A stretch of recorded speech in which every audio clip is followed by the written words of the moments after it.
Good morning from Bhimashankar. এখন আমরা ভীমাশঙ্কর আছি, তোমরা সকলেই তো লাস্ট ব্লগে দেখে নিয়েছো কিরম পুজো কী হয়েছে। আর এখানে ঠান্ডা আছে, কুয়াশা বুঝতেই পারছো, পিছনটা দেখো পুরো ফগি হয়ে আছে।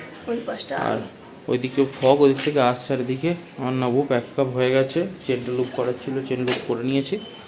এখান থেকে বেরিয়ে যাবো। তো চলো ঝটফট বেরিয়ে তো ওদের সাথে আবার কথা হচ্ছে রাস্তায়। আমরা এখনও ভীমাশঙ্করেই আছি, ভীমাশঙ্করেই আছি, চা খেতে দাঁড়িয়েছি। কারণ হচ্ছে এই ওয়েদারে, দেখো পিছনে ওয়েদারটা দেখো, করেছো না? পিছনে ওয়েদার দেখো, ওদিকে মন্দির, ওদিকে এক্ষুনি ওই দিকটা কুয়াশা ছিল, ওই যে গাড়ি দাঁড়িয়ে আছে একদম ওখানে, ওই যে এই গাড়ি ওখানে দাঁড়িয়ে আছে, এখনও কুয়াশা রয়েছে। আর আমরা গরম গরম চা খেয়ে এবারে চট বেরিয়ে যাবো, কারণ আমাদের তাড়াতাড়ি হোটেলে পৌঁছে ওখান থেকে আঞ্জনারি পার্বতের ট্র্যাকেও যেতে হবে। তো চলো তাড়াতাড়ির মধ্যে হোটেলে পৌঁছাতে হবে। তো চলো তাড়াতাড়ি করে গাড়িতে উঠি, চা খেয়ে আবার বেরোচ্ছি। जय श्री राम, जय शंकर मोचन हनुमान की जय। जय गुरुदेवाय नमः। श्री कृष्णाय वासुदेवाय हरे परमात्मने प्रणतः क्लेशनाशाय गोविंदाय नमो नमः। चलो আমরা বেরিয়ে পড়েছি ত্র্যম্বকেশ্বরের উদ্দেশ্যে। जय त्र्यंबकेश्वर बाबा, ओम त्र्यंबकम यजामहे सुगंधिं पुष्टिवर्धनम उर्वारुकमिव वंदनान मृत्योर्मुक्षीयमामृतात्। তো এখন আমাদের ঝটপট এখান থেকে বেরোতে হবে। আর সামনে কুয়াশা দেখো, একটু আগে তো আরো মারাত্মক কুয়াশা ছিল যেরকম দেখালাম, এখন কুয়াশাটা একটু কমেছে, বাট অসুবিধা নেই, এখন কুয়াশা একটু কমেছে। আর আমার গাড়িতে না 2 কাটা তেল আছে, তো আমাদের নিচে গিয়ে জাস্ট পাহাড় থেকে নেমেই তেলটা ভরাতে হবে। তো ঝটপট গিয়ে তেলটা আগে ভরিয়ে নেবো, ভরিয়ে নিয়ে দাঁড়ানোর আর গল্প নেই, একদম সোজা। কেন আমাদের যে সারপ্রাইজটা তোমাদের জন্য রেখেছি, সেই সারপ্রাইজটার জন্য আমাদের প্রায় একদম ত্র্যম্বকেশ্বরের কাছেই, নাসিকের পরেই। তো আমাদের মোটামুটি 100, আমাদের 3টের আগে ওখানে উঠতেই হবে, নাহলে উঠতে পারবো না। আর এই দাদাটাও যাচ্ছে। 12 ज्योतिर्लिंग कर रहे हो? कहाँ से आए? अच्छा, हम लोग कोलकाता से, हम लोग भी सेम। हाँ, 6 हो गए। मेरे 7 हो गए, वैसे तो 8 हो गए। एक पैदल किया था, तो वहाँ पर साइकिल लेके जाऊंगा था, एक 7। अच्छा अच्छा अच्छा अच्छा साउथ से आ रहा हूँ। अच्छा अच्छा, हम लोग अभी इसमें जाएंगे, त्र्यंबकेश्वर जाएंगे। अच्छा, त्र्यंबकेश्वर में ऊपर होटल है ना? ठीक है, आइए धीरे धीरे आइए। हाँ हाँ हाँ, तो अभी एक ब्लॉग बना रहा हूँ मैं, अच्छा अच्छा क्योंकि आज स्टार्ट कराया तो मैंने बनाया नहीं था। आप ब्लॉग बनाऊंगा, वो डालूंगा। अच्छा ठीक, ठीक है ठीक, ये तो जीतू के ब्लॉग। ठीक जे का सब कैपिटल है, पहले जे कैपिटल और बी का। ठीक ठीक, थैंक यू। आते हैं, जय श्री राम। তো নিয়ে সাইকেলে করে 12 জ্যোতির্লিঙ্গ ধাম, 12 জ্যোতির্লিঙ্গের 4 ধাম যাত্রা করছেন। আর এখান থেকে ত্র্যম্বকেশ্বর যাওয়ার টোটাল 3টে রাস্তা আছে। তো ত্র্যম্বকেশ্বর যাওয়ার 3টে রাস্তার মধ্যে ফার্স্ট অফ অল তোমাদের আমি এক এক করে বলি, আর আমরা কোন রাস্তায় যাচ্ছি সেটাও তোমাদের বলবো। আমরা যাচ্ছি হচ্ছে, প্রথমে বলে দিই আমাদের রাস্তার রুট কোনটা। এখান থেকে যে মানচার হয়েছিলাম, মানচারের কিছুটা আগে ঘরগাঁও বলে একটা জায়গা আছে, ওখান থেকে লেফট একটা নেওয়া যায়, ওটা পাহাড়ের ওপরের রাস্তা। ওখানে ওটা 6 কিলোমিটার কম, তুলনামূলক 8 কিলোমিটার কম, কিন্তু এই রাস্তায় টাইম বেশি লাগবে যেহেতু পাহাড়ি রাস্তা। আর এখানে আমরা যে রাস্তাটা যাচ্ছি, মানচার হয়ে ন্যাশনাল হাইওয়ে 60 ধরে ওপর থেকে ঢুকবো নাসিক বাইপাস করে ঢুকবো। এই রাস্তাটা নিচ্ছি, ওটা হচ্ছে 237 কিলোমিটার। তো এই রাস্তাটা মোটামুটি 5 ঘন্টা 23 মিনিট দেখাচ্ছে টাইম, 5 ঘন্টা 23 মিনিটের মতো। কারণ হচ্ছে এখানে যে 60 কিলোমিটারটা, এটাই 2 ঘন্টা লাগে। আগের দিনে যেরকম এটা 2 ঘন্টা লেগেছিল, তো 2 ঘন্টা বেশি লেগেছিল, কারণ রাস্তা পুরো খারাপ। এটা এখন ভালো রাস্তা আছে, ত্র্যম্বকেশ্বর মন্দির করিডোর হিসেবে কাজ করে বলে এখন 4-5টা পার্কিং আছে, 3-4টে পার্কিং। ওই পার্কিং এর জন্য এখানকার রাস্তাটা মোটামুটি ভালো, যেহেতু এটা মন্দির চত্বর। এছাড়া এখানে রাস্তা কিন্তু কিছুটা সামনের দিক প্রথম 30 কিলোমিটারে যাওয়ার সময় কিন্তু খুব খারাপ। আর এখানে দেখো একটা জিনিস, মানে অযোধ্যায় যেরকম তীর ধনুকে রয়েছে, উজ্জয়নে যেরকম হলে আমার ত্রিশূলে রয়েছে, এরকম সেরকম ত্রিশূলে কিন্তু এখানে লাইট ফোকাস করা আছে, যেগুলো দেখতে কিন্তু মন্দিরে খুব সুন্দর লাগে। আর একটা জিনিস, এখন আমরা সকাল সকাল বেরিয়েছি বলে এখন খুব একটা গাড়ির চাপ নেই, তো আমরা আরামসে নির্দ্বিধায় একটু তাড়াতাড়ি করে নেমে যেতে পারবো।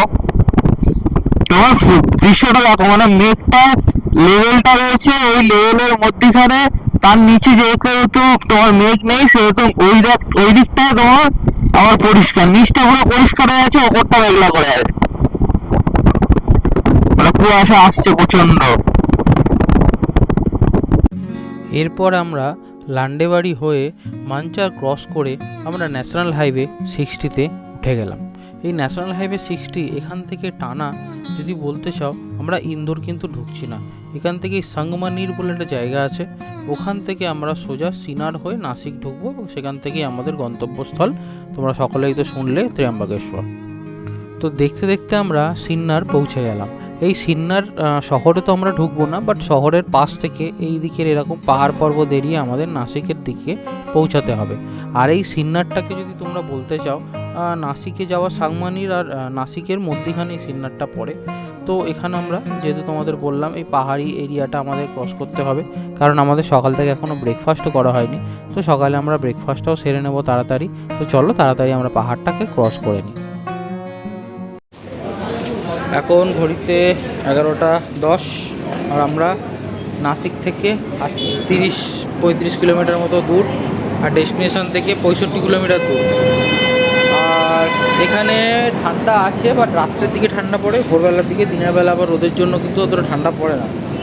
আর এখন আমরা কিছু ব্রেকফাস্ট করবো বলে দাঁড়িয়েছি। কী অর্ডার দিয়েছো? আর আলু পরোটা কেন দিচ্ছি?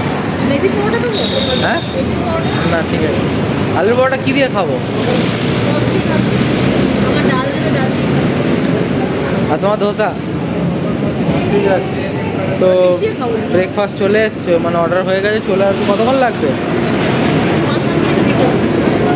তো তাড়াতাড়ি খেয়ে দিয়ে আমরা এখান থেকে বেরোবো, বেরিয়ে যাবো, তাড়াতাড়ি সম্ভব পৌঁছানো যায় পৌঁছাবো।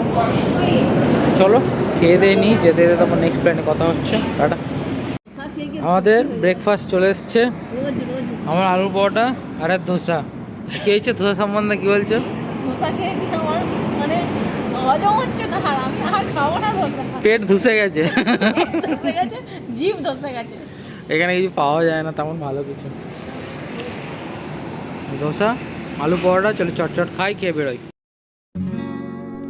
এরপর রাস্তায় বেরোতে না বেরোতেই শুরু হয়ে গেল বৃষ্টি। আর তোমরা আকাশের অবস্থা তো দেখতেই পারছো, বলতে পারো আমরা এখান থেকে নাসিক পর্যন্ত আকাশের মেঘের সাথে আমাদের রেস চলছিল। আমরা সেই রেস জিতেই গেছি অবশ্যই। কিছু কিছু সময় মেঘ আমাদের হারিয়ে ফেলছে, আর কিছু কিছু সময় আমরা মেঘদের হারিয়ে ফেলেছি। তো সেই রকমভাবে আমরা পুরো রাইডটাকে এনজয় করতে করতে আস্তে আস্তে এগিয়ে গেলাম। তো দেখো এখানে বলতে বলতে এখানে দেখো ঝিরিঝিরি বৃষ্টিও শুরু হয়ে গেছে, আকাশ থেকে ঝিরিঝিরি বৃষ্টিও পড়ছে। আর ক্যামেরার মধ্যে বৃষ্টির ফোঁটাগুলোকেও তোমরা বুঝতে পারছো।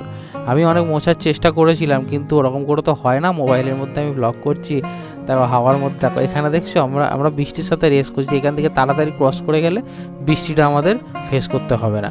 তো এরকমভাবেই আমাদের রাইডটাকে আমরা এনজয় করছিলাম।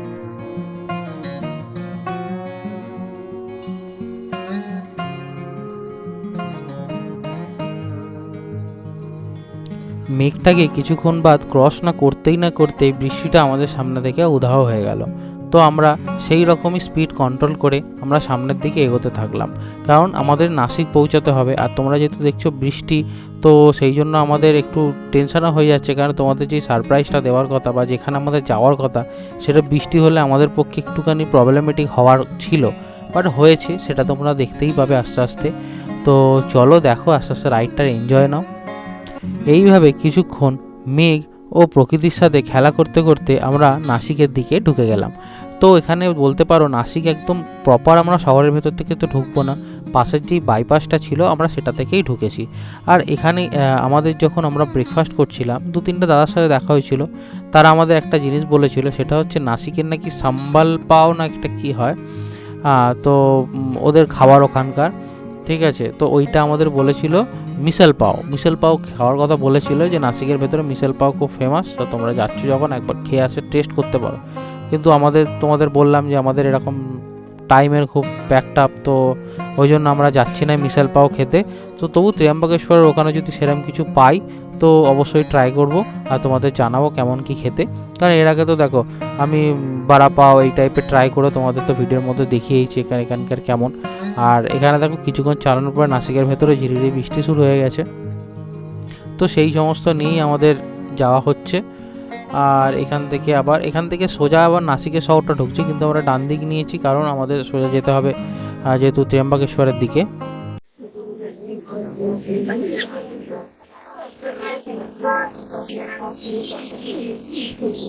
তো আমরা দেখতে দেখতে নাসিককে টাটা করে দিলাম, সোজা ত্র্যম্বকেশ্বর আর আঞ্জনেরি ধামান একটু সব সোজা। সামনে যে তোমরা পাহাড়টা দেখতে পাচ্ছ এইটা আর অন্য কোনো পাহাড় নয়, এটা কিন্তু ত্র্যম্বকেশ্বরের পাহাড় নয়, এটা হচ্ছে আঞ্জনেরি পর্বত। আর এই পাহাড়ের মহত্ব তোমাদের কি বলবো, আমি বলে বোঝাতে পারছি না। কারণ এই পর্বতটাই তোমাদের এতক্ষণ ধরে বলছিলাম যে সারপ্রাইজ দেবো। এই পাহাড়টা আর কিছু না, এই পাহাড়ের মধ্যেই হনুমানজি জন্মগ্রহণ করেছিলেন। তো আমরা সেখানেই যাব বলে আমাদের এত উৎসুক আর এত আমরা এক্সাইটেড। তো পাহাড়টা দেখো সামনে থেকে পুরো একটা শিবলিঙ্গের মতো পাহাড়ের চূড়ার মধ্যে বিস্তৃত করে আছে। এটাই হচ্ছে কিন্তু আঞ্জনেরি পাহাড়। মানে কি বলবো, একটা অবদান। যখন এখান থেকে দেখা শুরু হয়েছে আমাদের কিন্তু লোম পুরো পুলকিত হয়ে গেছে, মানে কি বলবো, শরীরে ঘুষবাম কোথা থেকে আসছিল জানি না। তো এত সুন্দর একটা অনুভূতি তোমাদের বলে আমরা বোঝাতে পারবো না। তোমরা যদি ফিউচারে কোনোদিন টাইম পাও ত্র্যম্বকেশ্বর আসার, তো এই আঞ্জনেরি পাহাড়ের কিন্তু ট্রেকিংটা তোমরা করবে। এটা কিন্তু বলতে পারো যে মানে once in a lifetime opportunity হয়। তো আমরা সেটা কাজে লাগিয়েছি আর আমরা পৌঁছেছি। হ্যাঁ, আমরা পুরোটা যাইনি, বাট তোমরা নেক্সট ভিডিওতে দেখতেই পাবে। তো চলো আস্তে আস্তে আমরা যাই, ত্র্যম্বকেশ্বর পৌঁছাই। আর এই দেখো সামনে থেকে পাহাড়টা দেখো, আঞ্জনেরি পর্বত। আর এই যে সোজা যেই পাহাড়টা দেখছো এইটা কিন্তু পুরো পাহাড় রেঞ্জটা ঠিকই, কিন্তু এইখানটায় কিন্তু মানে হনুমানজির জন্মের পিছনের যে পাহাড়টা দেখতে পাচ্ছ ওই পাহাড়ে। এই দুটো পাহাড়ের এখান থেকে ট্র্যাক করে আমাদের উঠতে হবে ওপরে। তো সেটাই তোমাদের আমরা শেয়ার করব আর আমাদের এক্সপিরিয়েন্সটাও তোমাদের পুরো বলবো। আমরা ভেবেছিলাম যে প্রথমে ব্যাগ ট্যাগ রেখে এখান থেকেই ট্রেকিং আগে শুরু করে দেবো, কিন্তু আমরা যেহেতু মোটামুটি হাতে টাইম থাকতেই পৌঁছে গেছিলাম 1-1.5টার মধ্যে, তো সেই জন্য আর তখন আমরা প্ল্যানটা করিনি। আমরা আগে হোটেলে গেছি, রুমে গিয়ে সমস্ত কিছু মানে ড্রেস ছেড়ে জামা কাপড় পরে চেঞ্জ করে স্নান করে তারপর আমরা ট্রেকিংয়ের জন্য বেরিয়েছি। আর এইটাই হচ্ছে ত্র্যম্বকেশ্বর মন্দিরের, মানে ত্র্যম্বকেশ্বর ক্ষেত্র যেটা বলা হয়, ক্ষেত্রের গেট। তো এখান থেকে তোমরা বড় গাড়ি হলে সাইড থেকে ঢুকতে হবে, ছোটো গাড়ি সাইড থেকে এই দিক থেকেও ঢোকা যায়। বাট আমরা তখন দেখো জানি না ব্যাপারটা ওটাই হচ্ছে, তো ওই জন্য আমরা এই রাস্তা থেকে ঢুকেছিলাম। তো অসুবিধা হয়নি, এখানকার মোটামুটি লোক ফ্রেন্ডলি আছে। আর সামনের দিকে গিয়ে আমরা হোটেলও দেখেছি। তো হোটেলের সম্বন্ধে তোমাদের আমি একটু বলে দিই। হোটেলটা হচ্ছে আমাদের নর্মালি এখানে 1200 টাকা করে হোটেল পড়েছিল, বাট এখানে তোমরা একটুখানি খুঁজে নিও, আমাদের কাছে অত টাইম থাকে না, তো ওই জন্য আমাদের একটু প্যাকটাপের মধ্যে শিডিউল তৈরি করতে হয়। তো তোমরা একটু দেখে শুনে নিও, তোমরা আশা করি 1000-এর মধ্যে হোটেল পেয়ে যেতে পারো। বাট সেটা আমি কনফিডেন্ট বলছি না, কারণ আমরা অফ সিজনে অফ দিন গেছি, মানে সোমবার বা শনি রোববার নয়, এটা মঙ্গলবারের দিন ছিল, ওই জন্য একটু খালি ছিল। তো সোমবার গেলে কিন্তু ভিড় হবে এবং সমস্ত হোটেলের দামও কিন্তু একটু হাই হবে। তো এই হচ্ছে এখানকার সমস্ত বৃত্তান্ত। তো আমরা ত্র্যম্বকেশ্বর তো পৌঁছেই গেলাম দেখতে দেখতে। তো এই ত্র্যম্বকেশ্বরের আসার অবধি তোমাদের পুরো ব্লগটা কেমন লাগলো কমেন্ট করে অবশ্যই জানাও। আর নেক্সট ভিডিওতে তো তোমরা যা করো না করো, নেক্সট ভিডিওতে কিন্তু তোমরা থাকবে, কারণ নেক্সট ভিডিওর এক্সপিরিয়েন্সটা মানে তোমাদের আমি এই ভিডিওতে বলে বোঝাতে পারবো না। তোমরা ওখানে পুরো আমি নেক্সট ভিডিওর এডিটিংও করবো কোনো কিছু না কেটে, তো তোমরা এক্সপিরিয়েন্স একদম শেয়ার মানে এক্সপিরিয়েন্স করো আমাদের এক্সপিরিয়েন্সটা। তো চলো ততক্ষণের জন্য টাটা, আবার দেখা হবে নেক্সট ভিডিওতে, ততক্ষণের জন্য টাটা, থ্যাংক ইউ।